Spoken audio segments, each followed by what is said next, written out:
You're listening to the Lux Life Discovered podcast, where we talk with people who are living a lifestyle that reflects their passion, because we believe everyone should be living their best life, their Lux Life. The show is hosted by Rick Steiner with Steiner Event Group, a premier national event planning company, and co-hosted by Shannon Richmond, the Vice President of the Panama City Beach Chamber of Commerce.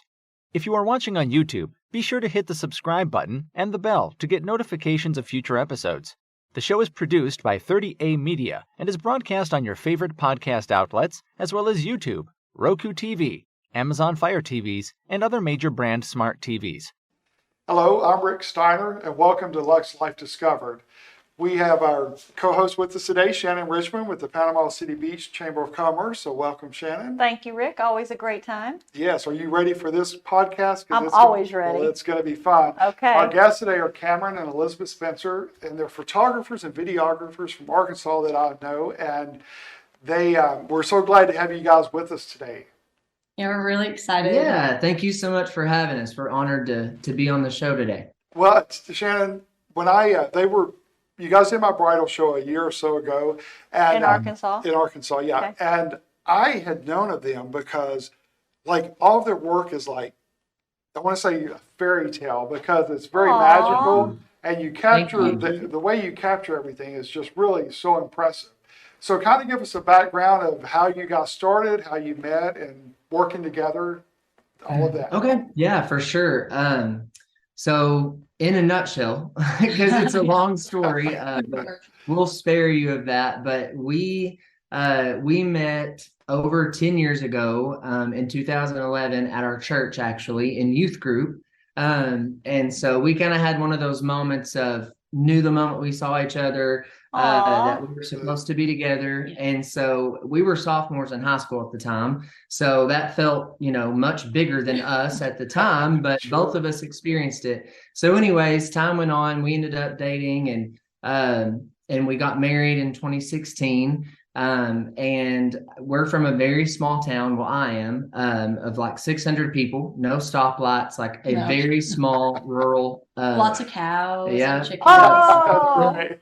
Yeah, raised on a farm here in Arkansas, and I absolutely love it. But we ended up getting married. We lived where I grew up for a little while, and I actually went into teaching. I was a 7th grade science teacher for 3 years. Yeah, and so I knew, though, going into it, even during my internship, which is a little disheartening at that time, that it wasn't what I wanted to do. And so I kind of laugh about it, and I guess I sound kind of dramatic, but I truly feel like I had a quarter life crisis because I was roughly mid-20s at the time. But I just spent this time getting a degree, and to find out that it's not what I wanted to do. And teachers are amazing, that is a calling, but it just wasn't for me.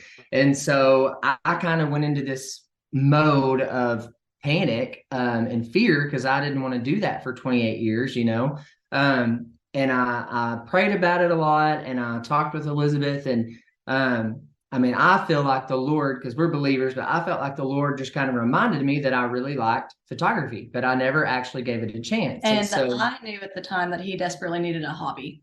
That's all I knew. I was like, we've got to get you a hobby. Yeah. And you needed him to have a hobby. Yes, yeah. I needed him to have a hobby. For her sake and for my sake.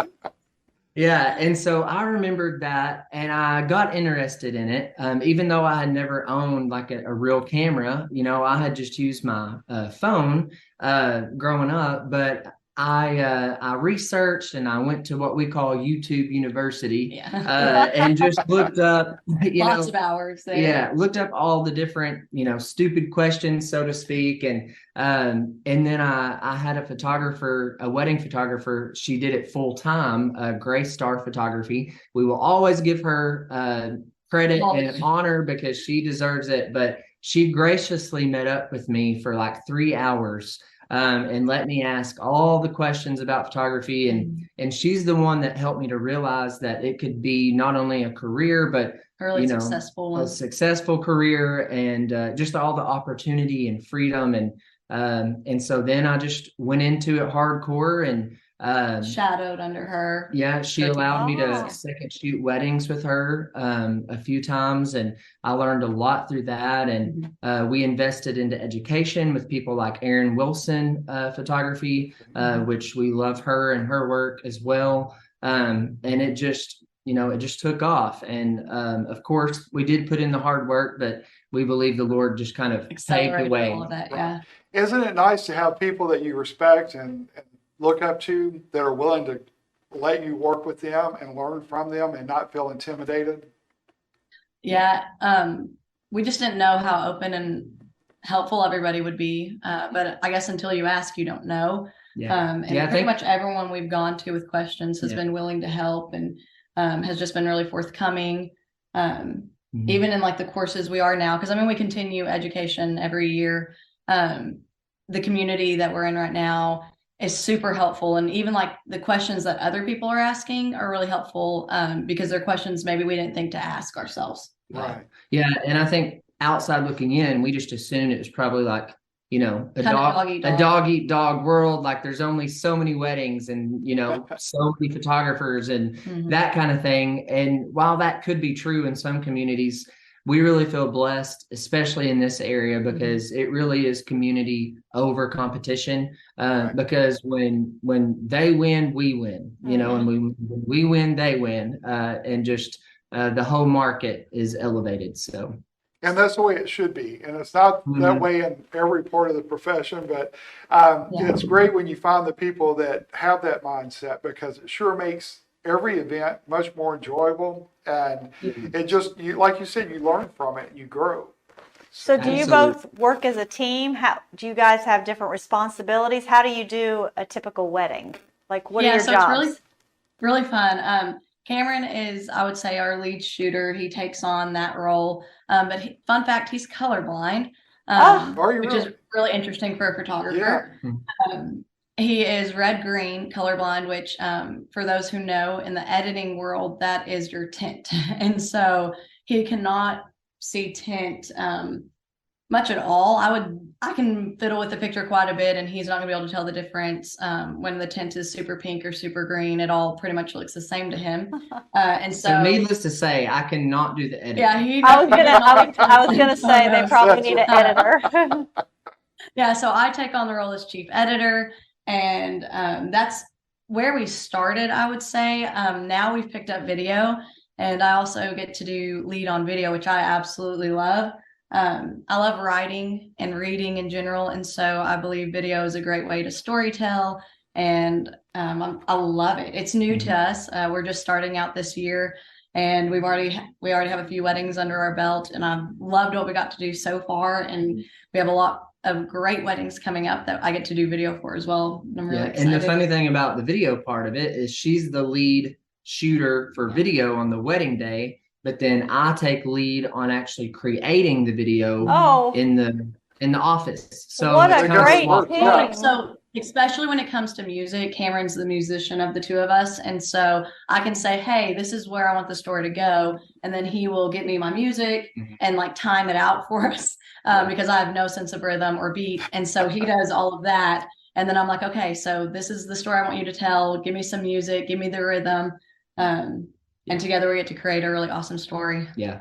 Well, and you described it, because that's when you even without the video, just the photography, you guys do a great job of storytelling in your photography. And thank you. I think that's what sets you apart a little bit from a lot of other photographers, because it's not just candid pictures that, you have a wedding and these are your pictures you're going to get. It's all like it's personal to that couple, Thank you so much. We strive for that. Yeah. And I think it happens with most photographers, as they continue to learn and grow. But when you first start, obviously you're just learning the basics and you just want to do a good job. And then, then you graduate from there and you want to create pretty pictures, like really pretty work, which is great.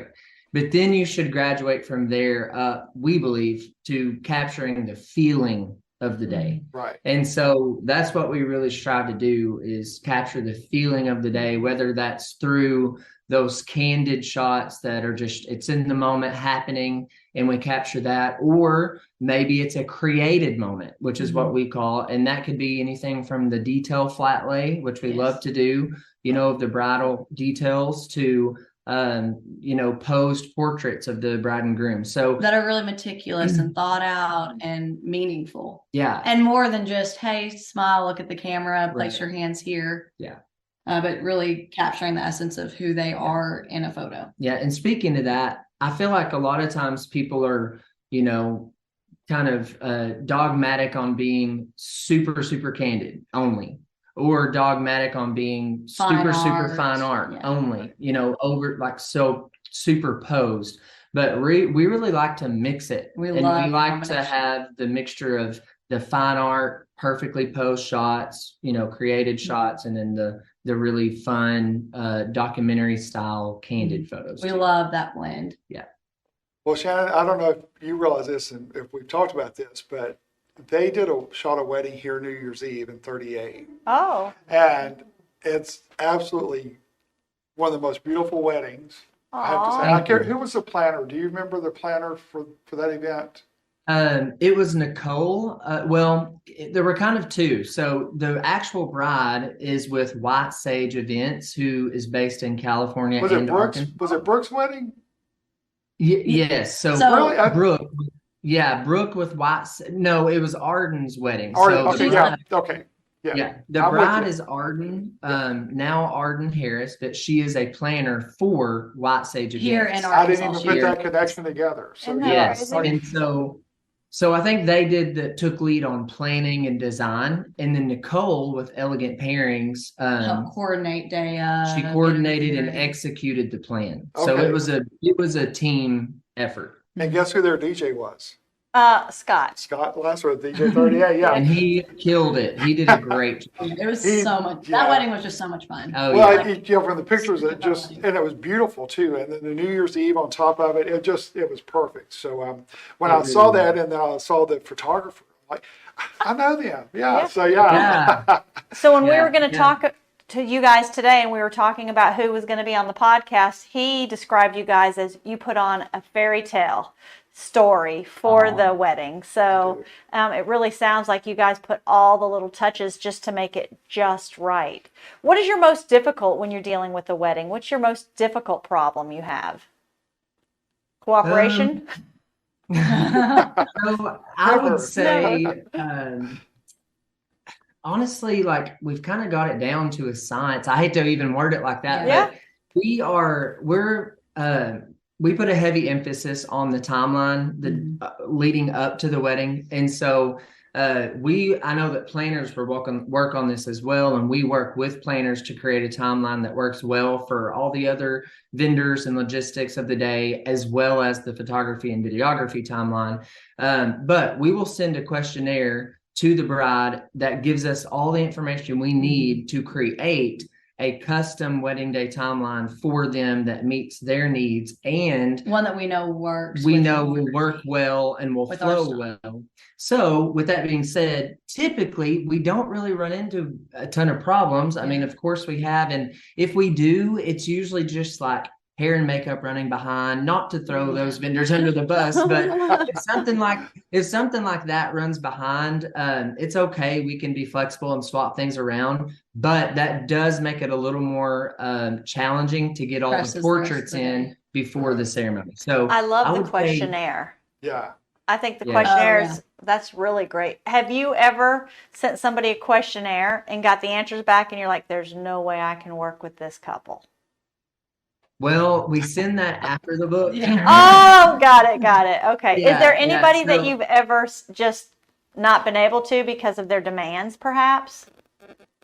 So sorry, I'm taking every question. We like to meet with every couple before we book. Do some sort of unless it's through a planner that we know and trust, like Rick. Okay. But even with his clients, we would love to meet them as well. But we typically set up a Zoom meeting or virtual meeting with clients that are inquiring, just to make sure that we personalities don't clash. Yeah, just to make sure that we connect. Awesome. Yeah.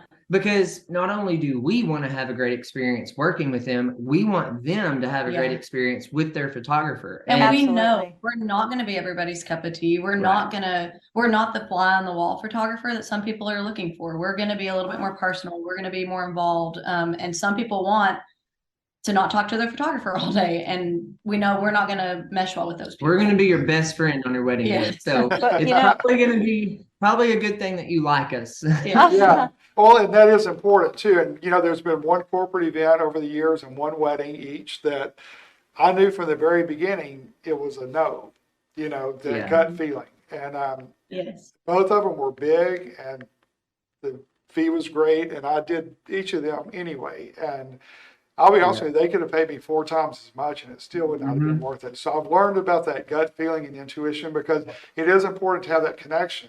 And I'm like you, I won't sign with anybody if we don't talk or do a virtual meeting first because I want that connection to be there. I want them to be as excited to work with me as I am to work with them because it just makes everything much more. Yeah. Do you know what I liked? What I liked what you guys said a lot is you guys aren't everybody's cup of tea, and that's okay. You know, some people are like, no, I want that job, I want that job, I want that job. But I love that you interview and you have, because you want that day to be perfect for everybody. Yes, I love that they do the extra step because anybody can just take a job, but to know them and love them. I think a lot of times we start there as photographers, like a lot of photographers you're just trying to get work. They take everything they can, but we're finally to a point where we can kind of vet and decide, okay, this is a job that we need to take, or no, it's not a job that we need to take. And we're no longer, I guess, like starving artists, so to speak, who are desperate to get everything under their belt. We know our workflow and we know which clients we work really well with, and even just ideally the weddings that we want to shoot. And with that being said, that rarely happens. You know, like Rick, we've learned that the hard way because we've had a couple of experiences that I knew from the very beginning that in my gut, it was telling me, no, don't do it, don't do it, don't do it. And I did it anyway. And it was a bad experience. And that is not the norm, but it has happened. And so, yes, we learned from that. And since moving forward from that, we've made some adjustments. So and those stay with you for years. Are you speaking from experience? Yes. So do you do anything besides wedding photography, or is wedding your niche? Yeah. So we've niched down. We started with everything just because we were learning, trying to figure out what I really like to shoot. So we started with seniors, family, you know, everything except babies. We never tried babies.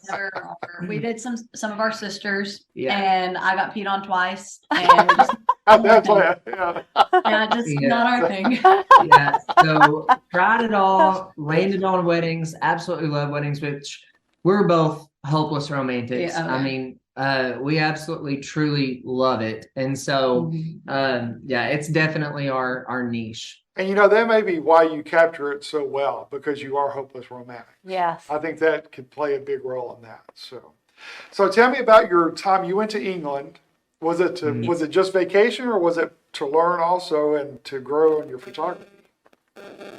Yeah, so it happened to be a crazy idea from a planner who we love.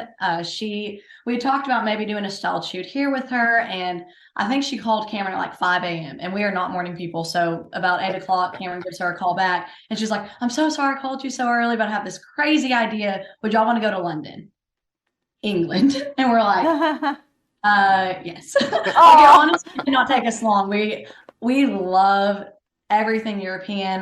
My dad's actually from England. I've been over there a couple times, and I knew that I wanted to go back.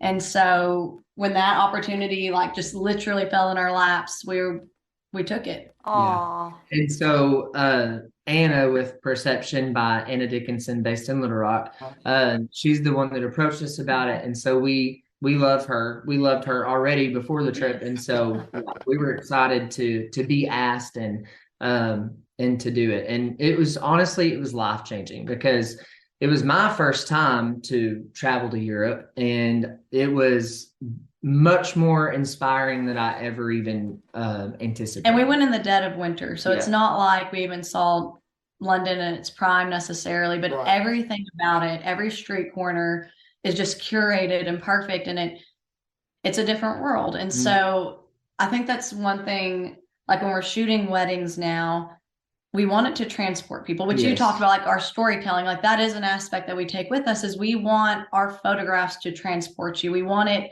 to not necessarily feel like everything we shoot is in Arkansas or everything we shoot is in the United States, but like it makes you question, like, where was that photographed? Oh, And that's neat. cool. That shows it Yeah. does. So, yeah. Thank you. So now you've got a trip coming up, you said, this summer. So Yes. kind of tell us more about that. And Yeah, the neat thing so- about you guys traveling too, being photographers and as skilled as you are, I can't imagine all the photos you have and the way you document it and all of that. So Yeah, that is definitely part of the fun of traveling for us, for sure. Oh, yeah. We plan days around like, okay, this day will be a photo shoot. And even sometimes it's just like of us, or of we want to take building photographs or scenic photographs. We love it. Yeah. So when we went to London, that like birthed a new vision or a new goal for us and our business. And it really just inspired us that to shoot weddings in Europe and to live in Europe for at least 2 months out of the year, preferably like July and August, because it's super hot and miserable here at that time. And so we're working towards that. And so between that and just loving to travel and not having kids yet, which is why we don't have kids yet, we have planned a trip to Italy with another couple of ours from church, or a friend couple from ours. And we're going to go to Italy for 2 weeks in July. And we're going to visit Florence and then Rome and then the Amalfi Coast and then come home. So Wow. and networking all along the way. Hopefully, just even any content you can get just helps create that portfolio. Sure. Friends are luckily very good looking, and so they may not know it yet, but they're definitely modeling for us along the way. There's a reason they're going, yes. yes, don't tell them. Now that sounds like fun. You know, like just getting that content from each of those places and being able to market yourselves as someone who has shot in those places, just it helps, even like hopefully with future planners and future vendors, because honestly, like getting to know vendors, that has been, I think, probably like what has moved us farthest a along. catalyst Right. in business. Yeah.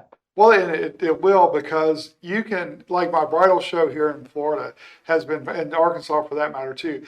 But the networking of the vendors, I think my vendors love that as much as they do meeting the brides, because, you know, it's amazing to me because you assume everybody knows everybody, you know, and then when they have the full day together and they visit with one another and network, and then there was a Maxine Orange, she's an artist here. One of the local photographers there went and did a shoot at her studio of her, and he made the comment, great connection with Maxine at the SEG Florida Bridal Show. And that always makes me feel good, because I like to see people networking and working together and building those bonds, because that's where your better work comes from, is referrals. You know, you can advertise all day long, but yet personal referral is priceless. Right. Well, and even that opportunity to get to work with vendors and truly, like, when you start to work with the same vendors over and over, you also get to create better work because you know how the day is going to flow. There's a level of trust, another level of trust there. And knowing a vendor through social media is great, but when you can actually meet them in person and develop a relationship with vendors, it makes the world a difference. Well, like you said, you know the personality, you know what works, what doesn't work, and so it just makes it much easier. Expectations are set, and it just allows, because if a planner trusts us, I mean, they're not going to be worried about certain shots that they're going to want or need, and it allows a lot of all the vendors to be creative. Yes, sure, yeah, it allows them to excel in their area, and for a planner, I mean, it's priceless, because you can't put a value on that, because if you can go to an event or a wedding and you've got the better vendors with you, that excel in that area for And that they know day. their job. Yeah, I Yeah. mean, you don't have to like Yes. second guess everything. Yeah, or worry so about it. nice. Yeah, you just get the photos back and you're like, dang it. You're like, yes. Yes, and that's one reason we put ourselves in a niche of weddings, because it's what we wanted to be and do. We wanted to become a professional in that industry specifically, and so that's what we've strived to do. With babies, for instance, after even doing just our own nieces and nephews, we realize we don't like necessarily excel at this. Or do you get cute pictures? Yes, because they're babies and all the pictures are cute. It doesn't matter what they actually look like, but we knew like there are other photographers who do this really, really well. And that's who we're going to recommend and who we're going to send people to, who we're going to use one day. People who actually know how to coddle and move the baby's hands, and they're not fighting against the baby. They're utilizing what they know, and they're able to create really beautiful images. And that's what we want to do with weddings. Exactly. And I think that's good and you made a good point there that it's okay not to try to excel in everything, because a lot of people will try to do way too much and they can't do what they're really gifted and talented, the area that they should be in, that suffers because they're trying to put their hands in too many pots. And so I live by that, Rick.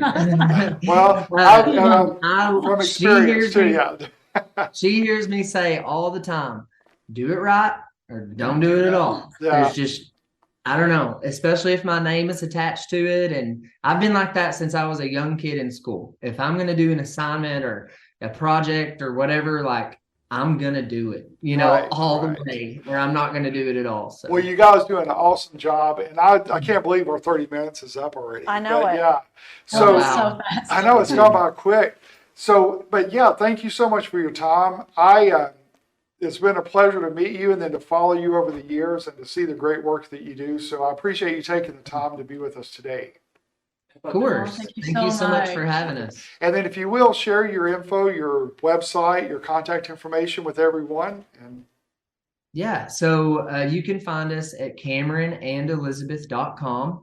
And you can find us at Cameron and Elizabeth on Instagram, Cameron and Elizabeth Photography on Facebook.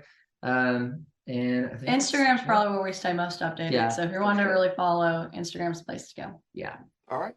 Well, good deal. Shannon, anything before we go? No, I just can't. I'm going to have to come visit your area. I know it. I think so, to meet all of your people. Yes, you'd love it. Yeah. Well, thank you so much for being on today. And thank you for joining us for another episode of Lux Life Discovered. We will see you soon.